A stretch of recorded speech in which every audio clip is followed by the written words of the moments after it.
नमस्कार मेरे प्यारे अजीज दोस्तों। शक्तिपीठ डिजिटल मेगा वेबसाइट की ओर से डॉक्टर पंकज नागर के तहे दिल से नमस्कार। अब आगे बढ़ते हैं। Corona part 2। अगले हिस्से के अंदर मैंने कहीं ऐसी कहीं अनकहीं बातें बताई है जो बाकायदा आपके जीवन में बहुत ही उपयोगी है। अब आगे बढ़ते हैं कुछ और बातों को लेके। अगले एपिसोड के अंदर मैंने आपको ये बताया था कि मिथुन राशि वाले, तुला राशि वाले, धन मकर कुंभ राशि वालों को पनौती चलती है तो उनको चौकन्ना रहना जरूरी है। कभी भी कहीं से वो इन्फेक्शन लेके अपने घर पे आ सकते हैं और बाद में हॉस्पिटल में दाखिल होना पड़ेगा। सीधी सरल बात बताता हूँ। और उन लोगों को भी चौकन्ना रहना है जिन लोगों का जन्म 15 जनवरी से 15 फरवरी के बीच में आता है, क्योंकि वो मकर के सूर्य के नीचे आते हैं। अभी मकर के सूर्य के ऊपर से शनि का तेज दूषित भ्रमण चल रहा है। ये भ्रमण आपको काफी नुकसान कर सकता है। तो इन राशि वालों को और इन तारीख वालों को बहुत ही चौकन्ना रहना पड़ेगा, बहुत ही सावधान रहना पड़ेगा और अपने आप को हर तरह से संभालना पड़ेगा। ये तो बात की मैंने राशि वाइज, तारीख वाइज। अब आगे बढ़ते आयुर्वेद की बात को लेके, क्योंकि यार हमें चंगा भला तो होना ही है ना। ऐसे थोड़ी चलेगा डॉक्टर नागर ने बोल दिया इसको लगेगा उसको लगेगा। अरे लगने के बाद तो बाहर आना पड़ेगा ना। अब मैं बात बताता हूँ, एक जबरदस्त बात आयुर्वेद की और एस्ट्रोलॉजी की कॉम्बिनेशन में आपको बताता हूँ।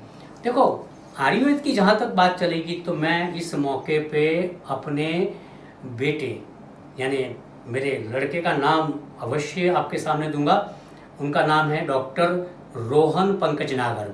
डॉक्टर रोहन नागर is practicing since 16 years at London and having more than 6 clinic over UK. So उन्होंने एमडी किया आयुर्वेद से। कल ही उनका फोन मेरे पे आया था, तो दोस्तों उनकी टिप भी मैं आपको दूंगा। उन्होंने बोला है कि जिन लोगों को कोरोना नहीं हुआ है उनको सुबह शाम 2-2 सुदर्शन घनवटी लेनी चाहिए, क्योंकि सुदर्शन घनवटी पे शनि का प्रभाव होता है और Shani it's a responsible planet for corona. दूसरी बात बताई है कि हर आदमी को सुबह 2 संशमनी वटी या गिलोय सत्व वटी लेनी चाहिए। शाम को भी खाने के बाद यही दवाई लेनी चाहिए, क्योंकि गिलोय सत्व पे बुध का प्रभाव है और बुध ज्वर के लिए कॉज करता है, वो रीजन बनता है। तीसरी बात उन्होंने बताई है कि इस रोग से बाहर आने के लिए पुनर्नवा घनवटी लेनी चाहिए। पुनर्नवा घनवटी के अंदर एक ऐसी ताकत है कि एक आदमी अगर बेहोश भी हो जाता है, एक आदमी अगर निर्बल भी हो जाता है, तो पुनर्नवा यानी कि रिहेबिलिटेशन, पुनः वो अपने फिनिक्स पक्षी की तरह बैठता है, दौड़ता है और अपना जीवन पुनः प्राप्त करता है। तो इन 3 गोलियों के बारे में मैंने आपको बताया, जिनके ऊपर अनुक्रम से सोचा जाए तो शनि का प्रभाव है, बुध का प्रभाव है, सूर्य का प्रभाव है। सूर्य तंदुरुस्ती देता है।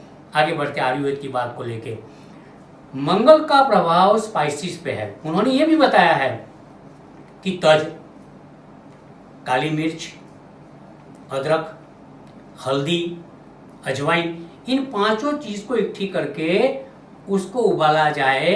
1 गिलास उबालते उबालते 1/4 ग्लास रह जाए, ये पानी उनको पीना चाहिए, क्योंकि इसके ऊपर मंगल का प्रभाव है और हल्दी पे गुरु का प्रभाव है। गुरु हमारा जीव और जीवन है।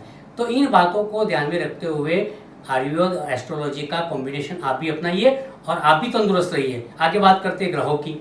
ग्रह इसके लिए जो रिस्पॉन्सिबल है, राहु रिस्पॉन्सिबल है, प्लूटो रिस्पॉन्सिबल है, केतु, शनि, मंगल, ये सारे रिस्पॉन्सिबल प्लेनेट है।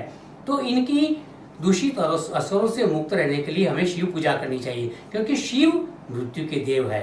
ओम त्र्यंबकम यजामहे सुगंधिम पुष्टिवर्धनम उर्वारुकमिव बंधनान मृत्युर्मुक्षयमामृतात्। ये महामृत्युंजय जाप कीजिए। भगवान विष्णु जो हमारे जीवन का दाता है, जो हमारा जीवन चलाता है, तो विष्णु सहस्त्र नाम का पाठ भी करना चाहिए। ये शक्तिपीठ डिजिटल साइट है, ये कुछ ऐसी ऑनलाइन पूजा भी करती है। कोरोना के चलते हुए उन्होंने कुछ पूजा का आयोजन हरिद्वार में किया है, रांची में किया है, गया में किया है और देश के अलग अलग जगहों पे किया है। तो आप उनका भी डायरेक्ट संपर्क कर सकते हैं, वेबसाइट के थ्रू संपर्क कर सकते हैं और अपनी पूजा करवा के कोरोना से मुक्त भी रह सकते हैं। नग को नग कौन सा पहनना चाहिए, तो नग के बारे में आपको बताऊंगा कि सूर्य तंदुरुस्ती का कारक है।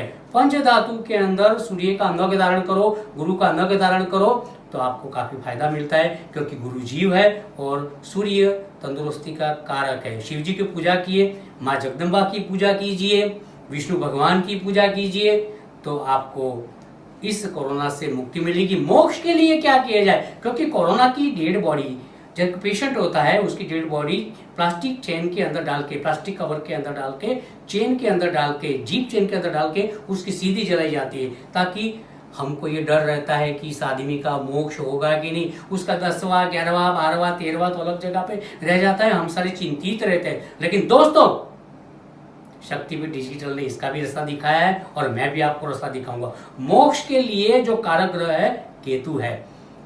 इस डेड बॉडी के पीछे अगर केतु का पाठ लगाया जाए, केतु की पूजा की जाए, तो अवश्य मृतात्मा को मोक्ष मिलता है। दोस्तों, मेरी बात आपको पसंद आई होगी, तो आज इसी दूसरे एपिसोड के साथ और शक्तिपीठ डिजिटल के साथ, मेरे चाहकों के साथ सत श्री अकाल, आदाब अर्ज, नमस्कार, जय हिंद, मिलते हैं।